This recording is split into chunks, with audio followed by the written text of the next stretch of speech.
दोस्तों, आज हम आपको ले चलने वाले हैं एक ऐसी जगह जो दुनिया की सबसे खतरनाक और पावरफुल जगहों में से एक है। एक ऑफशोर ऑयल प्लेटफॉर्म, जहां से निकलता है वो काला सोना जो पूरी दुनिया की इकोनॉमी चलाता है। सोचो एक पल के लिए, आपकी गाड़ी का पेट्रोल, आपके घर की गैस, आपके मोबाइल का प्लास्टिक, सब कुछ शुरू होता है यहाँ से। लेकिन क्या आपने कभी सोचा है कि ये तेल जमीन के नीचे से निकल के आपके हाथ तक कैसे पहुँचता है? वो प्रोसेस इतना कॉम्प्लेक्स है, इतना डेंजरस है और इतना अमेजिंग है कि देखकर आपकी आंखें खुली की खुली रह जाएंगी। आज की इस वीडियो में हम स्टेप बाय स्टेप देखेंगे कि एक ऑफशोर प्लेटफॉर्म पे क्रूड ऑयल कैसे एक्सट्रैक्ट होता है, कैसे स्टोर होता है और कैसे एक जायंट टैंकर शिप में लोड होता है। ये प्रोसेस एक इंजीनियरिंग का मास्टरपीस है, जिसमें हजारों वर्कर्स, माइल्स लंबी पाइपलाइंस और बिलियंस का इक्विपमेंट काम करता है। तो अगर आपको इंजीनियरिंग पसंद है, टेक्नोलॉजी अच्छी लगती है या बस आप कुछ नया सीखना चाहते हैं, तो यह वीडियो आपके लिए ही बनी है। चैनल को सब्सक्राइब जरूर करें, क्योंकि ऐसी रेयर वीडियोस सिर्फ यहाँ मिलती हैं। चलते हैं, शुरू करते हैं इस इनक्रेडिबल जर्नी को, सीबेड के अंदर से लेकर टैंकर शिप के टैंक तक। सबसे पहले समझते हैं कि यह ऑफशोर प्लेटफॉर्म होता क्या है और यह समुंदर के बीच में क्यों होता है, जमीन पर क्यों नहीं। दोस्तों, क्रूड ऑयल सिर्फ जमीन पर नहीं होता। दुनिया का एक बड़ा हिस्सा तेल समुंदर की गहरी तह के नीचे यानी सी बेड के अंदर छुपी हुई रॉक्स में होता है। वहां तक पहुंचने के लिए इंजीनियर्स ने बनाया एक ऐसा मेगा स्ट्रक्चर जो समुंदर के ऊपर खड़ा रहता है, जिसे कहते हैं ऑफशोर ऑयल प्लेटफॉर्म या ऑयल रिग। ये प्लेटफॉर्म्स 3 प्रकार के होते हैं। पहला फिक्स्ड प्लेटफॉर्म, जो सीधा सी बेड में गाड़ दिया जाता है। दूसरा फ्लोटिंग प्लेटफॉर्म, जो पानी पे तैरता है मगर एंकर्स से टिका होता है। और तीसरा FPSO यानी floating production storage and offloading vessel, जो एक फ्लोटिंग फैक्ट्री की तरह काम करता है। इनकी हाइट 300 से 600 फीट तक होती है, मतलब यह कुतुब मीनार से भी ऊंचा होता है। एक बड़े प्लेटफॉर्म पे 200 से 500 वर्कर्स रहते हैं, जो 24 घंटे 7 दिन काम करते हैं। इनके पास hospital, helipad, gym, dining hall सब कुछ होता है, क्योंकि यह लोग महीनों तक घर नहीं जा सकते। ये प्लेटफॉर्म्स इतने स्ट्रांग होते हैं कि 30 मीटर ऊंची वेव्स और कैटेगरी 5 तूफान भी इन्हें हिला नहीं सकता। एक ऑफशोर प्लेटफॉर्म बनाने में 5 से 10 बिलियन डॉलर लगते हैं। सोच लो कितना बड़ा इन्वेस्टमेंट है ये। और इसके बावजूद यह एक जरूरी काम करते हैं जो पूरी दुनिया की एनर्जी नीड पूरी करता है। अब आते हैं सबसे एक्साइटिंग पार्ट पे, ड्रिलिंग यानी जमीन के अंदर तेल ढूंढना और उससे ऊपर लाना। ये प्रोसेस शुरू होता है एक स्पेशल मशीन से, जिसे कहते हैं रोटरी ड्रिल। इसका ड्रिल बिट एक तेज डायमंड या टंगस्टन कार्बाइड का बना होता है, जो पत्थर जैसे हार्ड रॉक्स को भी काट सकता है। ड्रिल बिट को घुमाने के लिए ऊपर एक बड़ी मशीनरी लगाई जाती है, जिसे डेरिक कहते हैं। ये वो लंबा टावर होता है जो आपने प्लेटफॉर्म्स की तस्वीर में देखा होगा। ड्रिलिंग करते वक्त एक स्पेशल लिक्विड नीचे भेजा जाता है, जिसे ड्रिलिंग मड कहते हैं। ये कोई एक्चुअल कीचड़ नहीं होता, बल्कि यह एक इंजीनियर्ड केमिकल मिक्सचर होता है जो रॉक्स को ठंडा रखता है, ड्रिल बिट को लुब्रिकेट करता है और प्रेशर कंट्रोल करता है। ड्रिलिंग 1000 से 5000 मीटर की गहराई तक होती है। पहले समुंदर का पानी क्रॉस करो, फिर सी बेड की रॉक्स और फिर 3 अलग जियोलॉजिकल लेयर्स के ऊपर से गुजरो, तब मिलता है वह रिजर्वायर जहां तेल है।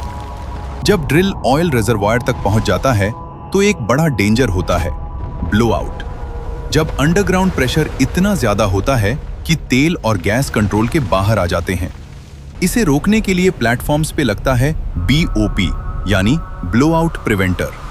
यह एक मैसिव वाल्व सिस्टम होता है जो इमरजेंसी में पूरी वेल को बंद कर सकता है। 2010 में डीप वाटर होराइजन में यही BOP फेल हुआ था और दुनिया का सबसे बड़ा ऑयल स्पिल हुआ था। एक वेल को ड्रिल करने में 60 से 100 दिन लगते हैं और एक प्लेटफॉर्म में एक साथ 20 से 40 वेल्स ड्रिल हो सकती हैं, अलग अलग एंगल्स पे। जब वेल तैयार हो जाती है तो शुरू होता है एक्सट्रैक्शन का प्रोसेस, यानी तेल को जमीन के अंदर से ऊपर खींचना। और यहाँ एक इंटरेस्टिंग बात है, बहुत बार तेल को पंप नहीं करना पड़ता, क्योंकि अंडरग्राउंड इतना ज्यादा प्रेशर होता है कि तेल खुद ऊपर आ जाता है। इसे कहते हैं नेचुरल फ्लो। जैसे एक सील्ड बॉटल को खोलो तो पानी खुद बहने लगता है। लेकिन जब प्रेशर कम होता है तो यूज करते हैं सबमर्सिबल पंप्स या गैस इंजेक्शन, जिसमें गैस को वापस नीचे डाल के प्रेशर बढ़ाया जाता है। अब प्रॉब्लम यह है कि जो लिक्विड ऊपर आता है वो सिर्फ क्रूड ऑयल नहीं होता, उसमें मिक्स होता है पानी, नेचुरल गैस, सैंड और केमिकल्स। इसको सेपरेट करना पड़ता है और यहाँ काम आता है प्लेटफॉर्म का सबसे इंपॉर्टेंट मशीन, 3 फेज सेपरेटर। ये एक हॉरिजॉन्टल ड्रम जैसा होता है जिसमें ग्रेविटी और प्रेशर का यूज करके 3 चीजें अलग हो जाती हैं। सबसे नीचे पानी, बीच में क्रूड ऑयल और ऊपर गैस। गैस को या तो जला दिया जाता है, जिसे आपने गैस फ्लेयरिंग के रूप में देखा होगा, या पाइपलाइन से किसी और जगह भेजा जाता है। निकाला हुआ पानी ट्रीट करके समुद्र में छोड़ा जाता है या री इंजेक्ट किया जाता है। क्रूड ऑयल आगे बढ़ता है फर्दर प्रोसेसिंग के लिए, जहां उसे फिल्टर करके, टेस्ट करके और टेम्परेचर कंट्रोल करके स्टोरेज टैंक्स में भेजा जाता है। एक मीडियम साइज प्लेटफॉर्म एक दिन में 50,000 से 2 lakh barrels crude oil produce कर सकता है। अब क्रूड ऑयल एक्सट्रैक्ट और सेपरेट हो गया। अब सवाल यह है कि इसे कहाँ रखा जाए जब तक टैंकर शिप आए। यहाँ काम आता है FPSO, floating production storage and offloading. ये एक शिप जैसी बड़ी वेसल होती है जो प्लेटफॉर्म के पास एंकर्ड रहती है और एक फ्लोटिंग वेयरहाउस की तरह काम करती है। इसका साइज होता है 250 से 330 मीटर, यानी 3 फुटबॉल फील्ड्स एक साथ, और स्टोरेज कैपेसिटी होती है 1 मिलियन से 2.5 मिलियन बैरल्स क्रूड ऑयल। अंदर टेम्परेचर कंट्रोल्ड टैंक्स होते हैं, क्योंकि क्रूड ऑयल ठंडा होने पे थिक हो जाता है और पंप करना मुश्किल हो जाता है। हर टैंक पे सेंसर्स लगे होते हैं जो टेम्परेचर, प्रेशर और ऑयल लेवल 24 घंटे मॉनिटर करते रहते हैं, और ये सब डेटा सीधा कंट्रोल रूम में जाता है। एक और इंपॉर्टेंट सिस्टम है कस्टडी ट्रांसफर मीटरिंग, जो एग्जैक्टली मेजर करता है कि कितना ऑयल स्टोर है, क्योंकि एक बैरल भी गलत हुआ तो मिलियंस का नुकसान। अब ऑयल रेडी है, FPSO फुल हो रहा है, अब टाइम आ गया है टैंकर शिप के आने का। दोस्तों, अब वो मोमेंट आ गया है जिसका पूरा प्लेटफॉर्म इंतजार कर रहा था। दूर समुंदर में एक काला साया नजर आता है और धीरे धीरे वो जायंट टैंकर शिप प्लेटफॉर्म की तरफ बढ़ रहा होता है।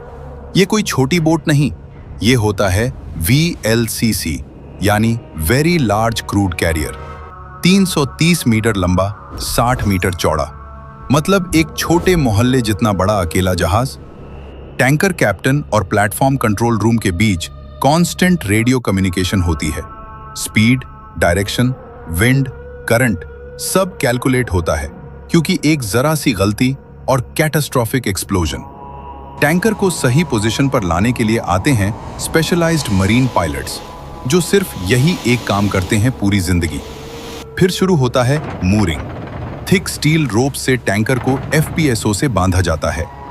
एक एक रोप का वेट 100 किलोग्राम प्रति मीटर, ताकि वह बिल्कुल हिले नहीं। आखिर में टैंकर और FPSO के बीच कनेक्ट होती है एक बड़ी फ्लेक्सिबल पाइप, कार्गो होज। यही वह मेन कनेक्शन है जिससे तेल एक वेसल से दूसरी में जाता है। इस पूरे डॉकिंग में 4 से 6 घंटे लगते हैं, क्योंकि समुंदर पर कोई मिस्टेक सेकंड चांस नहीं देती। अब आ गया है इस पूरी वीडियो का सबसे epic moment, crude oil loading. जब वो काला सोना FPSO के टैंक से निकलता है और टैंकर के अंदर जाता है। कंट्रोल रूम से सिग्नल जाता है और मैसिव पंप्स स्टार्ट होते हैं। 5000 हॉर्स पावर के पंप्स, जो 1 घंटे में 50,000 बैरल्स यानी 80 लाख लीटर तेल एक वेसल से दूसरी में डाल देते हैं। पूरी लोडिंग में 24 से 48 घंटे लगते हैं। कोई स्पार्क नहीं, कोई फ्लेम नहीं। डेडिकेटेड ऑयल ट्रांसफर टीम हर मिनट अलर्ट रहती है। जब सारे टैंक्स फुल हो जाते हैं, हर एक लीटर का हिसाब होता है और डॉक्यूमेंट्स साइन होते हैं जो बिलियंस डॉलर्स का ट्रांजैक्शन कंप्लीट करते हैं। फिर मूरिंग लाइंस खुलती हैं और वो जायंट टैंकर धीरे धीरे होराइजन की तरफ बढ़ जाता है, भारी, तेल से लदा, दुनिया की जरूरत लेकर। वो टैंकर अब रिफाइनरी की तरफ जा रहा है, जहां से बनेगा आपका पेट्रोल, डीजल, प्लास्टिक और मेडिसिन्स। तो दोस्तों, अगली बार पेट्रोल पंप पे एक पल रुक के सोचना उन हजारों वर्कर्स के बारे में जो समुंदर के बीच रात दिन काम करते हैं ताकि आपकी दुनिया चलती रहे। अगर आप डेली लाइफ में क्रूड ऑयल से बनी चीजें यूज करते हैं तो कमेंट में लिखें क्रूड ऑयल। अगर वीडियो पसंद आई तो लाइक, शेयर और सब्सक्राइब जरूर करें। मिलते हैं अगली वीडियो में।